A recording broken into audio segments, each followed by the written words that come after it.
माधवपुर घेड़ मेला 2022 के उद्घाटन के अवसर पर यहाँ उपस्थित गुजरात के राज्यपाल श्री आचार्य देवव्रत जी, लेडी गवर्नर श्रीमती दर्शना देवी जी, मुख्यमंत्री श्री भूपेंद्र भाई पटेल जी, सिक्किम के मुख्यमंत्री श्री प्रेम सिंह तमांग जी, मेघालय के मुख्यमंत्री श्री कोनराड संगमा जी, केंद्रीय सामाजिक न्याय एवं अधिकारिता राज्य मंत्री प्रतिमा भौमिक जी, गुजरात सरकार में राज्य मंत्री श्री हर्ष संघवी और श्री अरविंद रयानी जी, अन्य विशिष्ट अतिथिगण, देवियों और सज्जनों, जय श्री कृष्ण। केम छो? तमे बधा मजामां हसो? सबसे पहले मैं सभी देशवासियों को आज रामनवमी के अवसर पर हार्दिक शुभकामनाएं देता हूं। रामचरितमानस में ये उल्लेख आता है कि आज के दिन प्रभु श्री राम के जन्म से आनंदित होकर उनके पिता राजा दशरथ ने कहा था कि जिनका नाम सुन लेने मात्र से ही मानव का कल्याण हो जाता है, वही प्रभु बालक के रूप में मैं आज मेरे घर आए।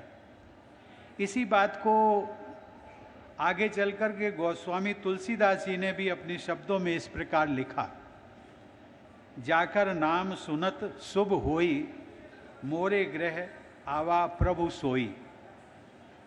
इसके अतिरिक्त राष्ट्रपिता महात्मा गांधी ने मर्यादा पुरुषोत्तम श्री राम के आदर्शों को ध्यान में रखते हुए आधुनिक भारत में राम राज्य की स्थापना का सपना देखा था। बापू के जन्म स्थान पोरबंदर के निकट आज जहां हम बैठे हुए हैं, द्वारकाधीश श्री कृष्ण की जीवन लीला से जुड़े माधवपुर घेड़ गांव में आयोजित इस मेले का शुभारंभ करना मैं अपना सौभाग्य मानता हूं।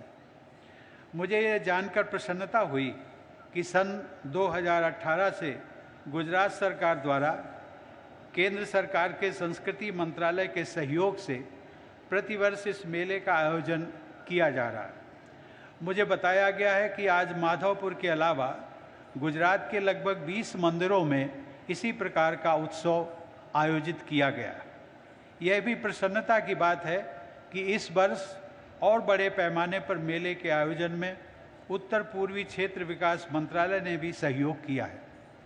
आज के दिन पूर्वोत्तर के 8 राज्यों में कई सांस्कृतिक समारोह भी आयोजित किए जा रहे हैं।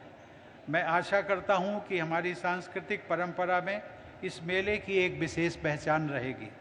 इन आयोजनों के लिए मैं केंद्र सरकार तथा राज्यों के सभी संबंधित मंत्रियों, अधिकारियों व कर्मचारियों को साधुवाद देता हूं। भाइयों और बहनों, मेलों, त्योहारों और तीर्थ स्थलों ने हमारे विशाल देश को प्राचीन काल से आज तक सामाजिक व सांस्कृतिक एकता के सूत्र में बांधे रखा है। माधवपुर का यह मेला गुजरात और पूर्वोत्तर क्षेत्र को एक अभिन्न संबंध से जोड़ता है। वर्तमान में ऐसे आयोजनों के माध्यम से हमारे समाज को, विशेषकर युवा पीढ़ी को हमारी विरासत, संस्कृति, कला, हस्तशिल्प और पारंपरिक व्यंजनों के बारे में जीवंत परिचय मिलता है तथा पर्यटन का भी विकास होता है। देवियों और सज्जनों, कल मैंने एकता नगर केवड़िया में न्यायपालिका से जुड़े वरिष्ठ लोगों के साथ विचार विमर्श किया। सरदार वल्लभ भाई पटेल की स्टैच्यू ऑफ यूनिटी ने गुजरात के उस क्षेत्र को एक राष्ट्रीय तीर्थ बना दिया है। सरदार पटेल के कार्यों तथा जीवन मूल्यों के बारे में जानकर प्रत्येक भारतवासी को राष्ट्र निर्माण में अपना योगदान देने की प्रेरणा मिलती है। बापू और सरदार पटेल की इस धरती का विशेष आकर्षण मुझे सदैव अपनी ओर खींचता रहा है। 1970 के दशक में जब मैं मुरारजी भाई का निजी सचिव था, तब से मेरा गुजरात आना शुरू हुआ और ये सिलसिला आज भी चल रहा है। राष्ट्रपति के रूप में भी मैं इससे पहले गुजरात की लगभग 12 यात्राएं कर चुका हूँ और प्रत्येक यात्रा ने मुझे कुछ न कुछ नए और अविस्मरणीय अनुभवों से समृद्ध किया है। गुजरात के लोगों की आत्मीयता और स्नेह की अमिट छाप मेरे मानस पटल पर सदैव अंकित रहती है।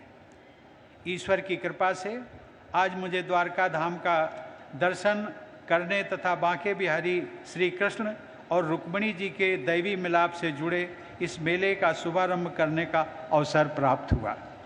मुझे यह बताया गया है कि आज माधवपुर के लोगों ने प्रभात फेरी में हिस्सा लिया और अगले 2 दिनों के दौरान वे माधव राय जी के मंदिर से ब्रह्म कुंड तक जाने वाली फुलेकू में बारातियों के रूप में शामिल होंगे।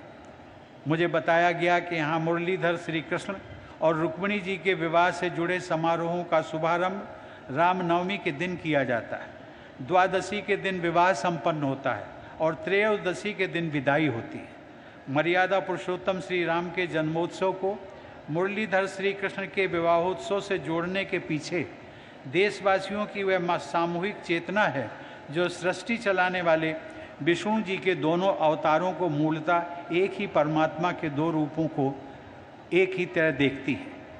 त्रेता युग की, जैसा कि हमारे राज्यपाल महोदय ने उल्लेख किया, त्रेता युग की आवश्यकताओं के अनुसार धनुर्धारी रामचंद्र जी मर्यादा, त्याग और तपस्या का आदर्श प्रस्तुत करते हैं। तत्पश्चात द्वापर के अपेक्षाकृत जटिल युग में गोवर्धन गिरधारी श्री कृष्ण अपनी ईश्वरीय लीलाओं और अनेक कलाओं से जन मन को आश्वस्त करते हुए महाभारत के युद्ध में अर्जुन को अपना विश्व रूप दिखाते हैं तथा धर्म की स्थापना करते हैं। इस प्रकार सृष्टि के पालनहार विष्णु जी के दोनों रूपों की एकता का यह मेला एकत्व के साथ साथ समय की चुनौती के अनुसार पुरुषार्थ करने का संदेश भी देता है। देवियों और सज्जनों, भारत की सांस्कृतिक एकता कितनी प्राचीन है और हमारी सामाजिक समरसता की जड़ें कितनी गहरी थी, इसका उदाहरण लीलाधर श्री कृष्ण और रुक्मिणी जी के विवाह के आख्यान में दिखाई देता है। आज के उत्तर प्रदेश में जन्मे श्री कृष्ण गुजरात को अपनी कर्मस्थली बनाते हैं और आज के पूर्वोत्तर क्षेत्र की एक राजकुमारी रुक्मिणी जी को जीवन संगनी बनाते हैं। लोक मान्यता के अनुसार माधवपुर घेड़ गांव की यह धरती उन दोनों के मिलाप की साक्षी रही है। मुझे यह देखकर बहुत प्रसन्नता होती है कि गुजरात के उद्यमशील लोग परंपरा और आधुनिकता में तालमेल बैठाकर आगे बढ़ते रहते हैं। सस्टेनेबल डेवलपमेंट गोल्स को हासिल करने की दिशा में विभिन्न राज्यों के प्रदर्शन का आकलन करके नीति आयोग ने वर्ष 2020 और 21 के लिए रिपोर्ट प्रस्तुत की है। उस रिपोर्ट के अनुसार गुजरात ने हर आयु वर्ग के लोगों को स्वास्थ्यपूर्ण जीवन की सुविधा प्रदान करने के पैमाने पर देश में प्रथम स्थान प्राप्त किया है। साथ ही इंडस्ट्री, इनोवेशन और इंफ्रास्ट्रक्चर के समावेशी विकास के मानक पर भी सभी राज्यों की तुलना में गुजरात का प्रदर्शन सर्वश्रेष्ठ रहा है।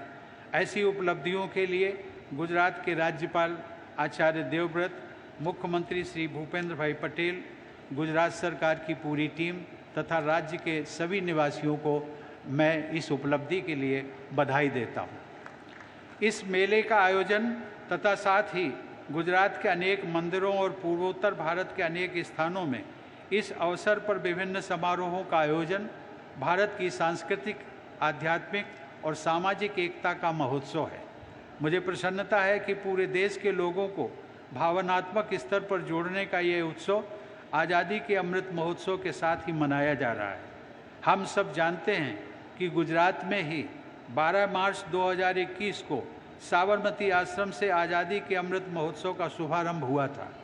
यह महोत्सव मूलतः राष्ट्र गौरव की भावना को मजबूत बनाने के उद्देश्य से मनाया जा रहा है। माधवपुर घेड़ मेला से जुड़े सभी उत्सव भी भारत की एकता और श्रेष्ठता को रेखांकित करते हैं। आज से 25 वर्ष बाद हमारे देशवासी भारत की आज़ादी की शताब्दी का उत्सव मनाएंगे। मैं आज की युवा पीढ़ी से आग्रह करता हूं कि देश की एकता और श्रेष्ठता को मजबूत बनाते हुए सन 2047 के स्वर्णिम भारत के निर्माण का संकल्प लें और उस संकल्प को सिद्धि तक ले जाएं। धन्यवाद। जय जय गरवी गुजरात। जय हिंद।